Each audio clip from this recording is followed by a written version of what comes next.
Jim with Twisted Hobbies. Today we're building the Clik 21.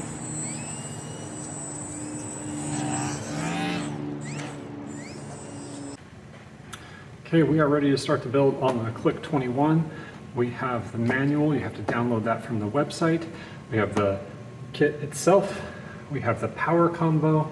We have a receiver, and we have a foam tack. This is my favorite type of adhesive. You can use all sorts, but this one's my favorite. With the power combo, that comes with the servos, the motor prop, and an ESC.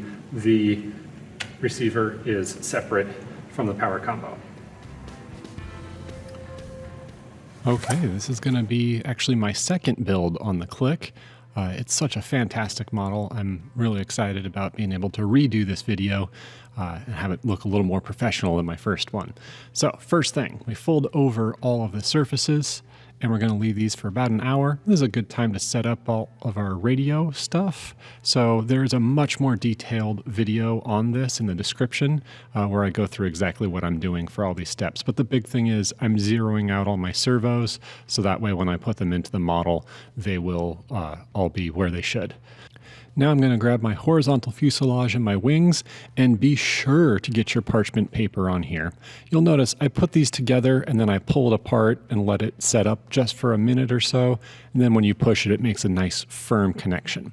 Next we're going to do the wing spar. Actually there's two spars, there's one on the leading edge and then there's one in the wing itself. So with this, I'm using foam tack on almost all of this model. Only the hard connections that are hard pieces to hard pieces do I use the CA glue. You'll see I am going to open up the section here and here where I glued the wings to the horizontal fuselage, so I just need to make sure that that slot is open all the way. I fill it with glue and make sure it's flush. Next we put on these little caps that hold the side force generators, and also the rest of the horizontal fuselage for the nose of the plane. And then we'll also put the spar into the elevator. You'll notice I always dry fit these. This one I had to open up a little bit on the end. If you don't dry fit and you try and squeeze it in there with the glue, then you're going to get glue all over. So I always dry fit before I do my final fit up. Here I'm measuring from wingtip to elevator tip to make sure it's the same and nothing's out of square. Then we're going to do the long horizontal fuselage stiffeners, and then just one on each side. Again, do a dry fit on these because where that connection between the horizontal fuselage and the horizontal stabilizer come together, there's going to be glue in there, so you're going to want to open it up.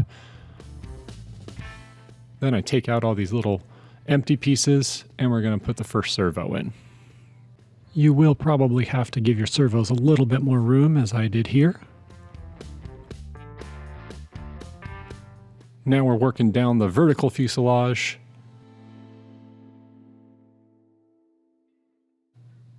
And pushing it into place. I'm going to use the square to make sure that everything is lining up just right. Now we're going to cut out these half moons. When you install these, there is a forwards and backwards on them, so just make sure you're installing them in the correct orientation. These are going to be where the struts go from the wing to the lower fuselage. And I dry fit those and then glue them into place.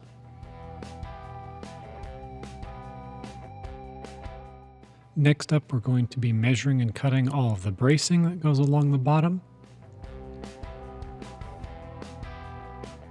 And the manual does a great job of laying those out and telling you what size to use. You'll see here that I'm using diagonal cutters to cut all of these. If I were cutting thicker carbon fiber, I'd probably use a cutoff wheel with a Dremel tool. Now you'll see I'm organizing them by size. Don't do that. I should have just left them in the order that I cut them because that's the order that you have to place them in. So now I have to go back and measure it and figure out which ones go where. So just keep them in the order that you cut them.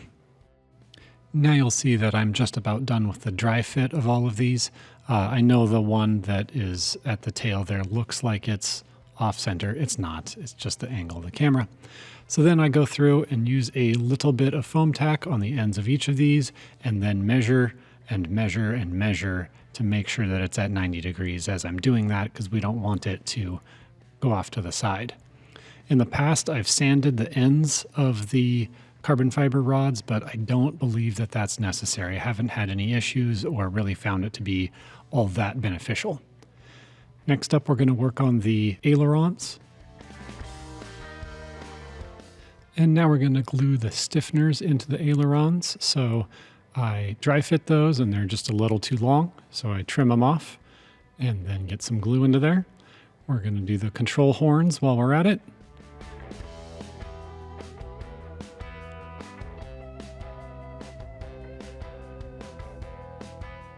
And then we're going to work on the bracing for the ailerons.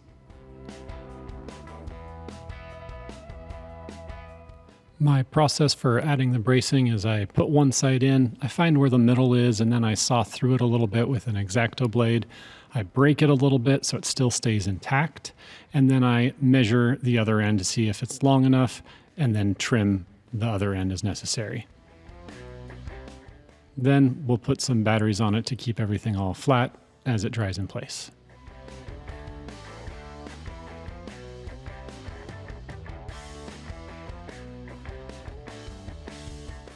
Next up, I'll be finding the carbon fiber rods for the landing gear, and we put those through and glue them into place. And then we need to find the little elbows and the little carbon fiber pieces for the axles. We just push those together, give them a drop of CA. Then we just take those axles and connect them to our landing gear struts.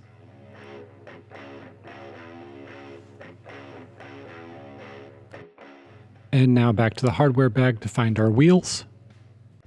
On these, I used a 1/16 inch drill bit in order to get them on there. I tried it first with a 1.5 millimeter. It wasn't quite big enough. So 1/16 seemed to work great for me. And now we're doing the wheel pant assembly. And this is just that little brace glued onto the edge there. Now, I don't really use these at all when I'm flying because I always catch it by hand when I'm launching or bringing it back. But it's nice to have them for orientation, and if you do have to bring it down onto the wheels, then they're there. Now we're adding a couple braces up by the nose. And again, just make sure everything is staying at 90 degrees. I'm using that battery to kind of push it back a little bit and make sure it dries square. Now we're working with the differential horn. I'm just using a couple screws and some CA glue to attach this, but you could also do it with some carbon fiber and CA as well. Next, you'll see me attaching the servo horn to the servo. I would recommend not doing that. I just did that because that was in the photo, but you do have to take it off later to actually install it. So next up, we're going to be making the push rods. I use a little bit of glue to just put these on. I slide the heat shrink over, and then I hit these with a heat gun. Don't use a flame because obviously it's adhesive, it'll catch on fire. And then I just give one more attachment with the CA glue.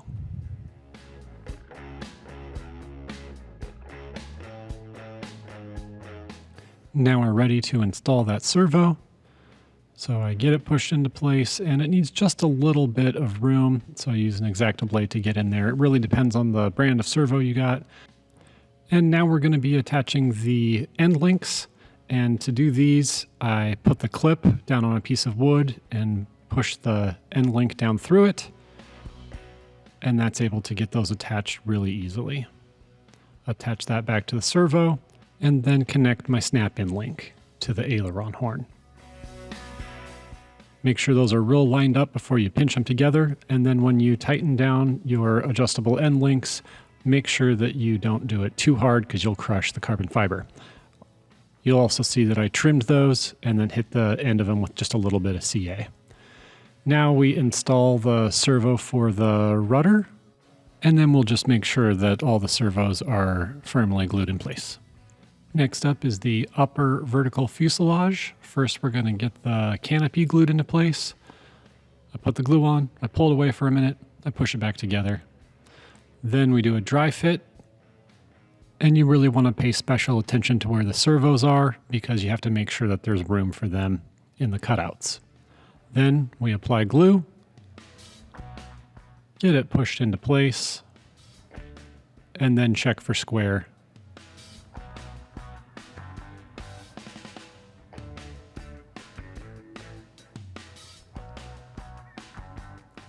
Next up is going to be the rudder. There's a stiffener to go into the rudder and a control horn in there as well. And when you attach this to the fuselage, you want to put something underneath the plane to lift it up a little bit so it's not resting on the rudder as it's trying to dry. I get it fully into place and then I go back and push together the vertical fuselage one more time. The foam tack is great because it continues to tighten that connection as you push it together. And then we're going to add some bracing. These go between the horizontal and vertical stabilizers. Make sure everything's square.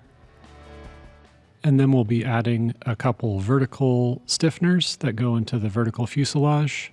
And they're a little tricky to thread through. And here you see I put it between the landing gear struts. And then you move it to the side, add some glue, and then glue it in place. Repeat those steps for the one in the middle of the plane.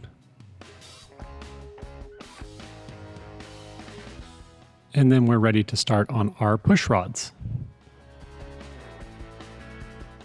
And same as before on these, a little glue, a little heat shrink, a little more glue. Just be careful not to get glue into the snap part of these snap-in links.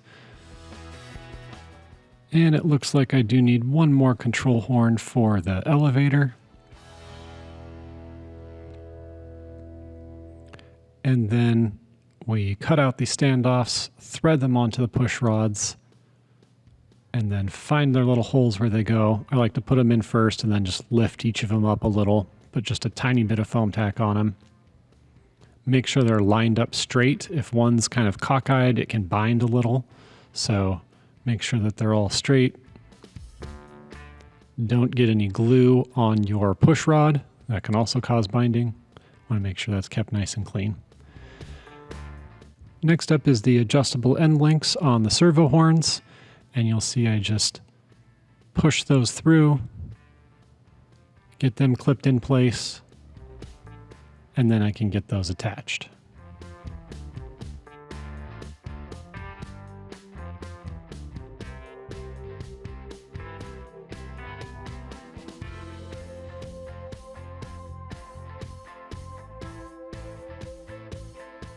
And now we're ready to install our side force generators, our air brakes, and our canalizer. Here you see me prepping the air brakes and then the mount for the canalizer. While that's drying, I'll install the motor mount. A little glue, and that goes into place. Just make sure it's parallel to your main wing. And then we're ready to do the side force generators. The smaller one of these goes towards the inside, and the larger towards the outside on each side. And then we're moving on to the trailing edge fences.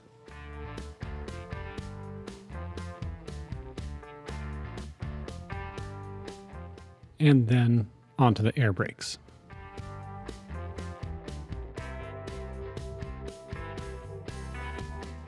And on these air brakes, you do not have to glue them in permanently. You can just put them into the holes, see how you like flying with them, try them without, and then if you decide you like them, you can glue them on permanently. Now let's get started on the electronics. I'm going to screw my motor in, and I've already got my ESC plugged in the correct way. Got my receiver put in there. And then I'm going to balance my propeller.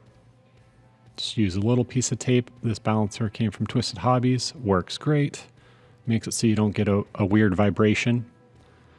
Then we're going to set our CG.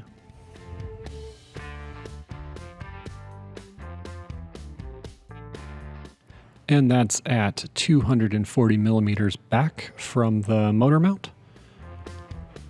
Gives a good starting place. You'll probably change it later once you get it into the sky and you see how it reacts. Then I'm making sure all my surfaces are working. I have everything zeroed on my transmitter, so this is the time where I go through and tighten up all those push rods. Don't tighten them too far because you'll crush it. And then I think that's it. I think we are ready to fly.